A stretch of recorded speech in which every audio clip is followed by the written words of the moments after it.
Rainbow's End by Jack London. It was for two reasons that Montana Kid discarded his chaps and Mexican spurs, and shook the dust of the Idaho ranges from his feet. In the first place, the encroachments of a steady, sober, and sternly moral civilization had destroyed the primeval status of the western cattle ranges, and refined society turned the cold eye of disfavor upon him and his ilk. In the second place, in one of its cyclopean moments the race had arisen and shoved back its frontier several thousand miles. Thus, with unconscious foresight, did mature society make room for its adolescent members. True, the new territory was mostly barren, but its several 100,000 square miles of frigidity at least gave breathing space to those who else would have suffocated at home. Montana Kid was such a one. Heading for the seacoast, with a haste several sheriff's posses might possibly have explained, and with more nerve than coin of the realm, he succeeded in shipping from a Puget Sound port, and managed to survive the contingent miseries of steerage seasickness and steerage grub. He was rather sallow and drawn, but still his own indomitable self, when he landed on the dire beach one day in the spring of the year. Between the cost of dogs, grub, and outfits, and the customs exactions of the two clashing governments, it speedily penetrated to his understanding that the Northland was anything save a poor man's Mecca. So he cast about him in search of quick harvests. Between the beach and the passes were scattered many thousands of passionate pilgrims. These pilgrims Montana Kid proceeded to farm. At first he dealt faro in a pine-board gambling shack, but disagreeable necessity forced him to drop a sudden period into a man's life, and to move on up trail. Then he effected a corner in horseshoe nails, and they circulated at par with legal tender, 4 to the dollar, till an unexpected consignment of 100 barrels or so broke the market and forced him to disgorge his stock at a loss. After that he located at Sheep Camp, organized the professional packers, and jumped the freight 10 cents a pound in a single day. In token of their gratitude, the packers patronized his faro and roulette layouts and were mulcted cheerfully of their earnings. But his commercialism was of too lusty a growth to be long endured, so they rushed him one night, burned his shanty, divided the bank, and headed him up the trail with empty pockets. Ill luck was his running mate. He engaged with responsible parties to run whiskey across the line by way of precarious and unknown trails, lost his Indian guides, and had the very first outfit confiscated by the mounted police. Numerous other misfortunes tended to make him bitter of heart and wanton of action, and he celebrated his arrival at Lake Bennett by terrorizing the camp for 20 straight hours. Then a miners' meeting took him in hand, and commanded him to make himself scarce. He had a wholesome respect for such assemblages, and he obeyed in such haste that he inadvertently removed himself at the tail end of another man's dog team. This was equivalent to horse stealing in a more mellow clime, so he hit only the high places across Bennett and down Tagish, and made his first camp a 400 miles to the north. Now it happened that the break of spring was at hand, and many of the principal citizens of Dawson were traveling south on the last ice. These he met and talked with, noted their names and possessions, and passed on. He had a good memory, also a fair imagination, nor was veracity one of his virtues. 2. Dawson, always eager for news, beheld Montana Kid's sled heading down the Yukon, and went out on the ice to meet him. No, he hadn't any newspapers, didn't know whether Durant was hanged yet, nor who had won the Thanksgiving game, hadn't heard whether the United States and Spain had gone to fighting, didn't know who Dreyfus was, but O'Brien. Hadn't they heard? O'Brien, why, he was drowned in the White Horse, Sitka Charlie the only one of the party who escaped. Joe LeDoux? Both legs frozen and amputated at the 5 fingers. And Jack Dalton? Blown up on the Sea Lion with all hands. And Bettles? Wrecked on the Carthagena, in Seymour Narrows, 20 survivors out of 300. And Swiftwater Bill? Gone through the rotten ice of Lake LaBarge with 6 female members of the opera troupe he was convoying. Governor Walsh? Lost with all hands and 8 sleds on the 30-mile. Devereaux? Who was Devereaux? Oh, the courier. Shot by Indians on Lake Marsh. So it went. The word was passed along. Men shouldered in to ask after friends and partners, and in turn were shouldered out, too stunned for blasphemy. By the time Montana Kid gained the bank, he was surrounded by several hundred fur-clad miners. When he passed the barracks, he was the center of a procession. At the Opera House, he was the nucleus of an excited mob, each member struggling for a chance to ask after some absent comrade. On every side he was being invited to drink. Never before had the Klondike thus opened its arms to a Chasiachaquois. All Dawson was humming. Such a series of catastrophes had never occurred in its history. Every man of note who had gone south in the spring had been wiped out. The cabins vomited forth their occupants. Wild-eyed men hurried down from the creeks and gulches to seek out this man who had told a tale of such disaster. The Russian half-breed wife of Bettles sought the fireplace, inconsolable, and rocked back and forth, and ever and anon flung white wood ashes upon her raven hair. The flag at the barracks flopped dismally at half-mast. Dawson mourned its dead. Why Montana Kid did this thing no man may know. Nor beyond the fact that the truth was not in him, can explanation be hazarded. But for 5 whole days he plunged the land in wailing and sorrow, and for 5 whole days he was the only man in the Klondike. The country gave him its best of bed and board. The saloons granted him the freedom of their bars. Men sought him continuously.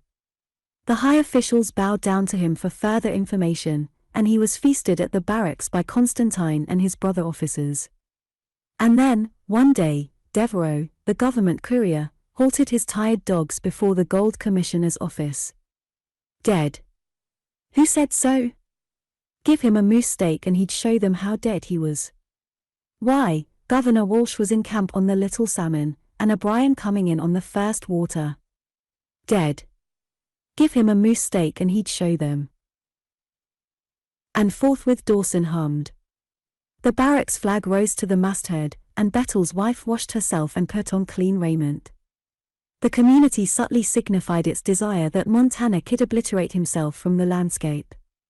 And Montana Kid obliterated, as usual, at the tail end of someone else's dog team.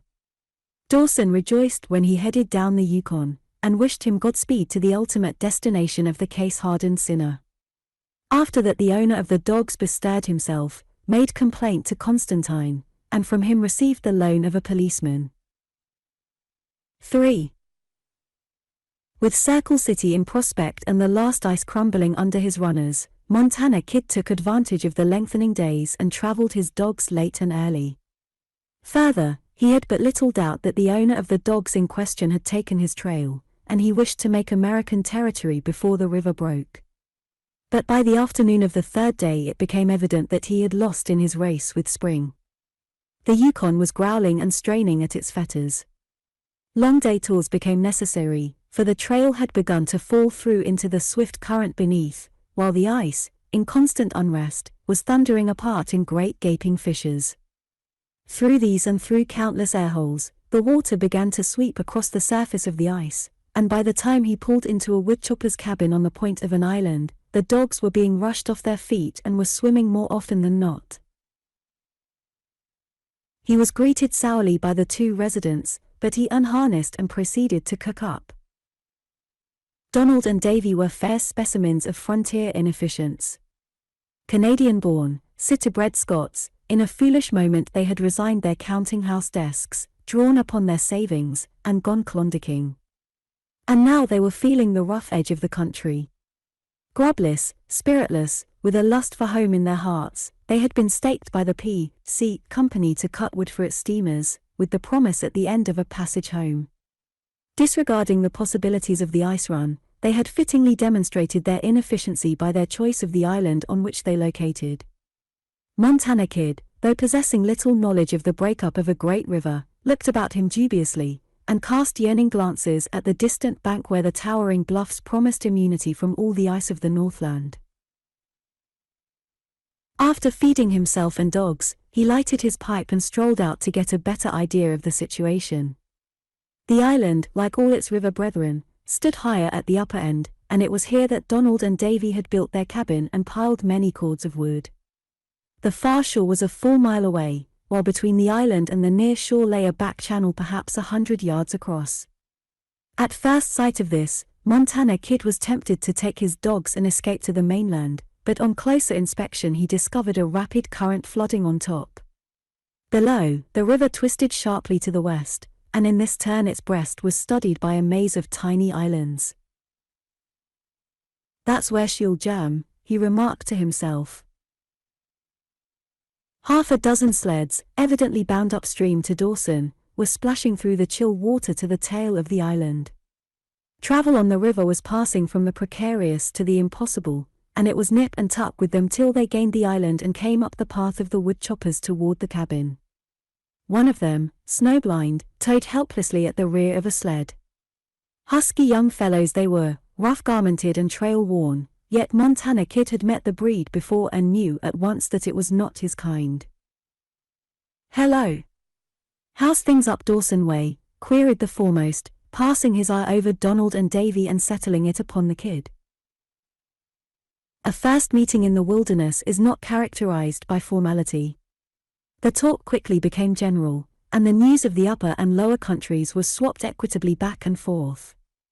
But the little the newcomers had was soon over with, for they had wintered at Minnook, 1,000 miles below, where nothing was doing. Montana Kid, however, was fresh from salt water, and they annexed him while they pitched camp, swamping him with questions concerning the outside, from which they had been cut off for a 12-month. A shrieking split, suddenly lifting itself above the general uproar on the river, drew everybody to the bank. The surface water had increased in depth, and the ice, assailed from above and below, was struggling to tear itself from the grip of the shores. Fissures reverberated into life before their eyes, and the air was filled with multitudinous crackling, crisp and sharp, like the sound that goes up on a clear day from the firing line. From up the river 2 men were racing a dog team toward them on an uncovered stretch of ice. But even as they looked, the pair struck the water and began to flounder through. Behind, where their feet had sped the moment before, the ice broke up and turned turtle. Through this opening the river rushed out upon them to their waists, burying the sled and swinging the dogs off at right angles in a drowning tangle. But the men stopped their flight to give the animals a fighting chance, and they groped hurriedly in the cold confusion, slashing at the detaining traces with their sheath knives. Then they fought their way to the bank through swirling water and grinding ice, where, foremost in leaping to the rescue among the jarring fragments, was the kid. "Why, blime me, if it ain't Montana Kid," exclaimed one of the men whom the kid was just placing upon his feet at the top of the bank. He wore the scarlet tunic of the mounted police and jocularly raised his right hand in salute. "Got a warrant for you, kid," he continued, drawing a bedraggled paper from his breast pocket, "and I hope as you'll come along peaceable." Montana Kid looked at the chaotic river and shrugged his shoulders, and the policeman, following his glance, smiled. "Where are the dogs?" his companion asked. "Gentlemen," interrupted the policeman, "this air mate o' mine is Jack Sutherland, owner of 22 Eldorado." "Not Sutherland of 92, broke in the snow-blinded Minnook man, groping feebly toward him. "The same." Sutherland gripped his hand. "And you?" "Oh, I'm after your time, but I remember you in my freshman year, you were doing PG work then."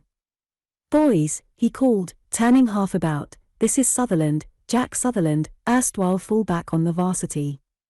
Come up, you goal chasers, and fall upon him. Sutherland, this is Greenwich, played quarter 2 seasons back."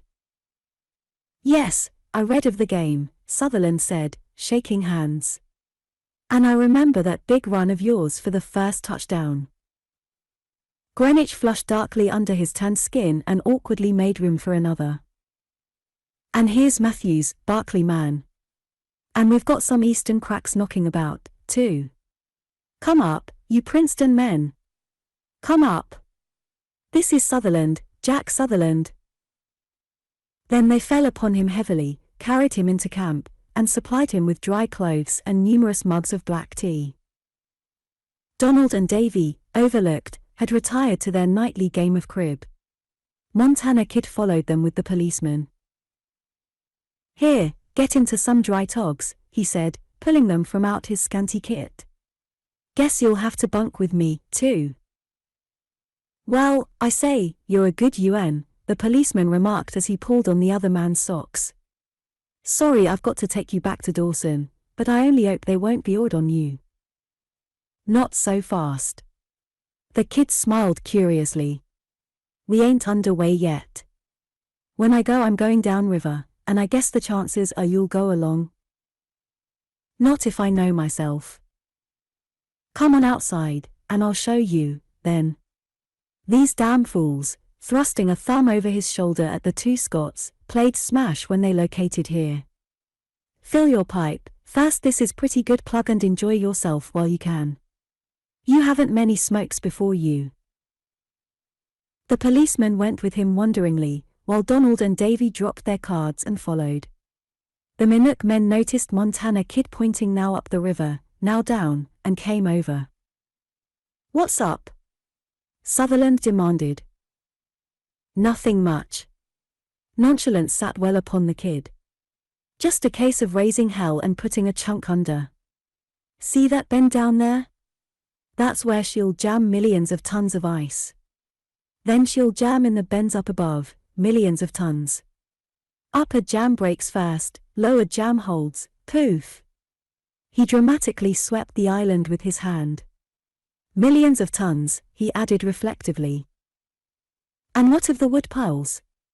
Davy questioned. The kid repeated his sweeping gestures and Davy wailed, "The labor of months. It canna be. N.A., lad, it canna be. I doot not it's a joke." Say that it is," he appealed. But when the kid laughed harshly and turned on his heel, Davy flung himself upon the piles and began frantically to toss the cordwood back from the bank. "Lend a hand, Donald," he cried. "Can ye no lend a hand? Tea is the labor of months and the passage home." Donald caught him by the arm and shook him, but he tore free. "Did you know here, man? Millions of tons, and the island shall be sweep it clean." "Straighten yersel up, man," said Donald. "It's a bit fashed ye are." But Davy fell upon the cordwood. Donald stalked back to the cabin, buckled on his money belt and Davy's, and went out to the point of the island where the ground was highest and where a huge pine towered above its fellows. The men before the cabin heard the ringing of his axe and smiled. Greenwich returned from across the island with the word that they were penned in. It was impossible to cross the back channel. The blind Minook man began to sing, and the rest joined in with. "Wonder if it's true? Does it seem so to you? Seems to me he's lying, oh, I wonder if it's true." "It's a sinfu," Davy moaned, lifting his head and watching them dance in the slanting rays of the sun. "And my git would a going to waste. Oh, I wonder if it's true." Was flaunted back. The noise of the river ceased suddenly. A strange calm wrapped about them. The ice had ripped from the shores and was floating higher on the surface of the river, which was rising. Up it came, swift and silent, for 20 feet, till the huge cakes rubbed softly against the crest of the bank. The tail of the island, being lower, was overrun. Then, without effort, the white flood started downstream. But the sound increased with the momentum, and soon the whole island was shaking and quivering with the shock of the grinding bergs. Under pressure, the mighty cakes, weighing hundreds of tons, were shot into the air like peas. The frigid anarchy increased its riot, and the men had to shout into one another's ears to be heard. Occasionally the racket from the back channel could be heard above the tumult. The island shuddered with the impact of an enormous cake which drove in squarely upon its point. It ripped a score of pines out by the roots, then swinging around and over, lifted its muddy base from the bottom of the river and bore down upon the cabin, slicing the bank and trees away like a gigantic knife. It seemed barely to graze the corner of the cabin, but the cribbed logs tilted up like matches, and the structure, like a toy house, fell backward in ruin. The labor of months. The labor of months, and the passage home. Davy wailed, while Montana Kid and the policemen dragged him backward from the woodpiles. "You'll have plenty o' opportunity all in good time for your passage home," the policeman growled, clouting him alongside the head and sending him flying into safety. Donald, from the top of the pine, saw the devastating berg sweep away the cordwood and disappear downstream. As though satisfied with this damage, the ice flood quickly dropped to its old level and began to slacken its pace. The noise likewise eased down, and the others could hear Donald shouting from his eyrie to look downstream. As forecast, the jam had come among the islands in the bend, and the ice was piling up in a great barrier which stretched from shore to shore. The river came to a standstill, and the water, finding no outlet, began to rise. It rushed up till the island was awash, the men splashing around up to their knees, and the dogs swimming to the ruins of the cabin. At this stage it abruptly became stationary, with no perceptible rise or fall. Montana Kid shook his head. "It's jammed above, and no more's coming down." "And the gamble is, which jam will break first," Sutherland added. "Exactly," the Kid affirmed. "If the upper jam breaks first, we haven't a chance. Nothing will stand before it." The Minook men turned away in silence, but soon Rumsky-Ho floated upon the quiet air, followed by the orange and the black. Room was made in the circle for Montana Kid and the policeman, and they quickly caught the ringing rhythm of the choruses as they drifted on from song to song.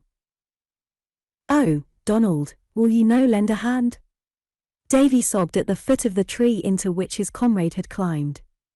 "Oh, Donald, man, will you no lend a hand?" he sobbed again, his hands bleeding from vain attempts to scale the slippery trunk. But Donald had fixed his gaze upriver, and now his voice rang out, vibrant with fear. "God Almighty, here she comes!" Standing knee-deep in the icy water, the Minook men, with Montana Kid and the policeman, gripped hands and raised their voices in the terrible battle hymn of the Republic. But the words were drowned in the advancing roar. And to Donald was vouchsafed a sight such as no man may see and live. A great wall of white flung itself upon the island. Trees, dogs, men, were blotted out, as though the hand of God had wiped the face of nature clean. This much he saw, then swayed an instant longer in his lofty perch and hurtled far out into the frozen hell.